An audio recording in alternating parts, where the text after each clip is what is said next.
Salut tout le monde, c'est Turox. Aujourd'hui on se retrouve pour la présentation de mon équipe à 10 000 crédits sur le mode FIFA Ultimate Team. Alors c'est une équipe de D1 russe comme vous l'avez pu le remarquer. Alors évidemment c'est un championnat qui est sous-coté et le rapport qualité-prix est incroyable. Du coup c'est pour ça que j'ai choisi ce championnat. Et j'ai découvert quelques petites pépites. On commence par le gardien. Alors sur ce FIFA, je pense que tout le monde est au courant que ça ne sert à rien d'investir sur les gardiens qui sont pas très bons. Du coup bah moi j'ai juste pris ce gardien parce qu'il coûte 350 crédits, qui fait 1m97. Et en jeu bah il m'a pas déçu, franchement il s'est pas trouvé ni rien. Après la défense vous allez voir qu'elle est très bonne, du coup c'est peut-être pour ça aussi qu'il a pas eu grand chose à faire. En tout cas je pense que le rapport qualité-prix est bon. On passe au défenseur central qui joue à droite, Mana. Alors l'intérêt de ce joueur c'est d'abord ses rendements, il a moyen élevé, il est pas très grand, mais c'est pas, j'ai pas trouvé ça très handicapant, et de toute façon vous verrez qu'avec l'autre défenseur ça permet d'avoir une sorte d'équilibre entre les deux. Du coup on va aller sur le détail de ses notes. Alors vous voyez que bah ce qui est très intéressant c'est que même s'il a 61 de note générale en passe, il a en fait 74 de passes courtes et 75 de passes longues. Du coup il a quand même une capacité de relance intéressante. 78 d'accélération, 79 de vitesse, c'est très bon. Sinon vous voyez que ses stats elles sont plutôt équilibrées en défense et en physique. Il est mauvais de la tête mais ça c'est pas étonnant. A noter qu'il coûte que 700 crédits. Ensuite à gauche, alors lui c'est un monstre, c'est une machine le gars. 1m88, 82 de vitesse, 900 crédits. On va aller dans ces détails d'attributs. Alors accélération 91 c'est fou, avec une force de 85, c'est à dire que le mec rattrape des joueurs et les bouge très facilement. Son énorme défaut c'est son endurance. On va pas se mentir, 64 c'est pas génial, loin de là. Mais vous allez voir que j'ai trouvé une petite technique pour compenser ça. Et ça va résider dans le défenseur droit qui est une très bonne surprise.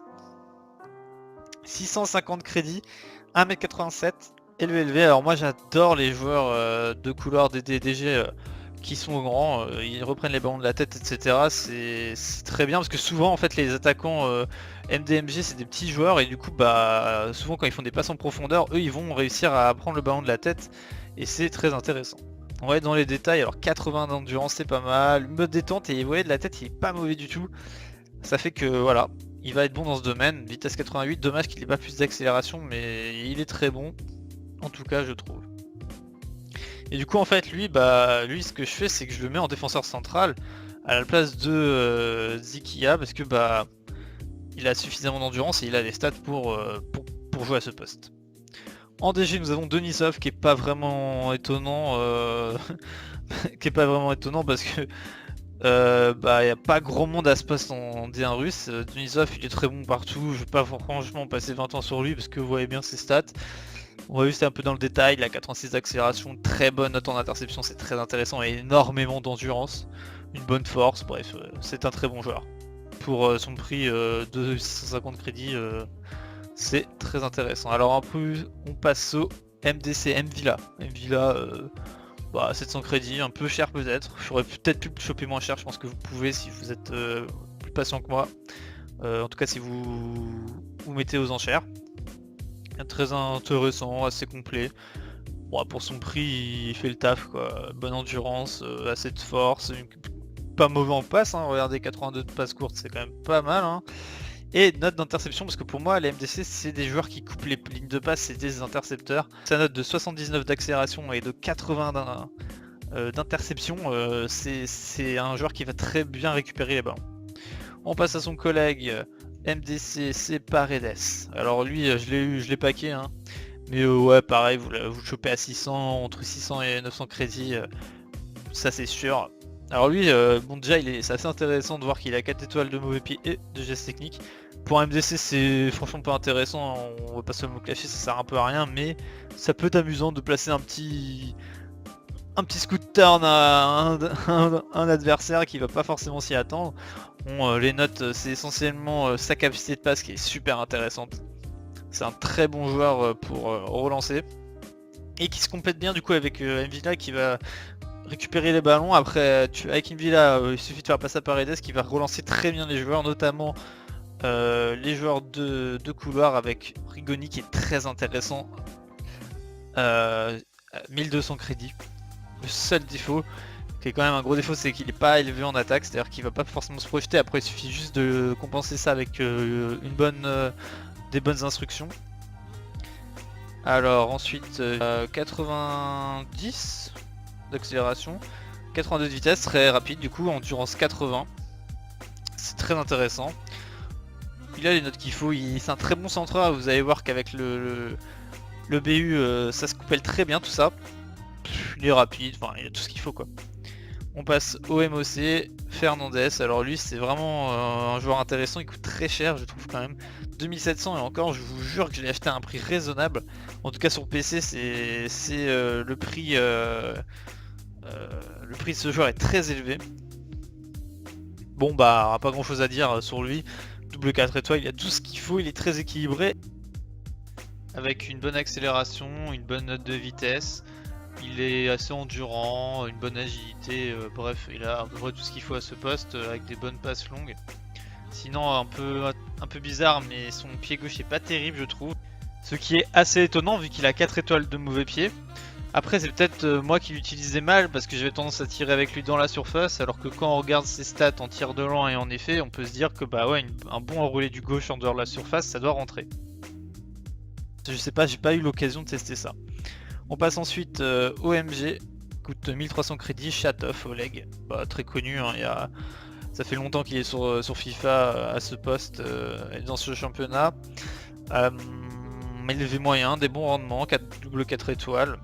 Pas grand chose à dire sur lui à part qu'il est très rapide, assez endurant, une bonne agilité. Il est plutôt bon dans les... C'est surtout le joueur qui va faire l'avant-dernière passe, vous voyez, il va surtout être capable de couper en deux l'équipe adverse, de vraiment prendre une grosse accélération sur son côté et de venir centrer en force. C'est comme ça que j'utilise. On passe enfin au meilleur joueur du monde, c'est-à-dire Fedor Smolov. Alors lui, une machine. Il a des stats folles, c'est-à-dire qu'il fait 1m87. Il a élevé en attaque, moyen en défense. Il a un mauvais pied de 4, très intéressant. Et 3 étoiles de geste technique. Quand on regarde ses stats en détail, alors 89 d'accélération, 85 de vitesse, une finition très bonne, un placement offensif très bon avec couplé à sa vitesse, c'est du délire. C'est-à-dire que lui, alors il fait des passes en profondeur, ça va être fou quoi. Alors le mec il va réussir à se placer parfaitement, à récupérer la balle et à trouver le gardien, mais comme un fou. 77 de passe courte, c'est très intéressant. Il reprend les ballons de la tête aussi, contrairement à ce que sa note de 70 pourrait laisser penser. Mais c'est un peu un pivot, on peut l'utiliser un peu comme ça aussi. Mais bon, moi je préfère l'utiliser en but vraiment. En numéro 9. Bah voilà, il est juste incroyable ce joueur. Du coup, moi j'utilise la formation 4-2-3-1 parce que. Numéro 2 parce que c'est extrêmement équilibré. Alors Fernandez, faut pas le faire trop monter parce que c'est lui qui va faire le relais entre l'attaque et la défense. Du coup, moi ce que je vous conseille c'est de mettre les deux MDC en rendement plutôt en défense dans les instructions. Pareil pour vos deux DD, enfin votre DD et votre DG. Et bah, c'est vraiment une équipe très compétitive, enfin pour 10 000 crédits c'est très intéressant. Ensuite je vous mets un petit banc, alors si vous voulez regarder les notes par vous-même avec Popov, Azmoun qui est très bon de la tête.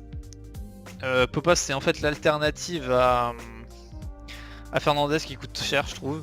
Smolnikov, alors lui c'est marrant, c'est le joueur que je fais rentrer en fait à la place de Fernandez en DD. Quand je le replace à la place de Dikia, comme je vous l'avais dit, il a un petit problème d'endurance. Zagoev que je présente plus, très connu aussi, très complet. Vous pouvez pas l'utiliser en MDC je pense parce qu'il manque un peu trop de physique. Mais après en MC, dans une autre formation, vous pouvez l'utiliser, même je pense en MOC ça peut passer, faut voir. Caboret en MDC très physique, très intéressant aussi, pas très cher bien sûr. Et Noboa aussi, que vous pouvez trouver à partir d'entre les 900 crédits, vous le trouvez, Noboa. Il est bon partout, alors on va un peu voir ses détails. Endurance 90, vous voyez, je vous laisse là, vous pouvez faire pause. Il est surtout très bon coup franc, ça c'est vrai. Vous pouvez vraiment l'utiliser pour les coups francs, c'est un très bon joueur. Bon bah voilà, je pense avoir fait le tour de l'équipe, j'espère qu'elle vous plaira. Je vous invite vraiment à la tester pour 10 000 crédits, votre argent ne sera pas gâché. Du coup je vous dis à la prochaine, allez, ciao.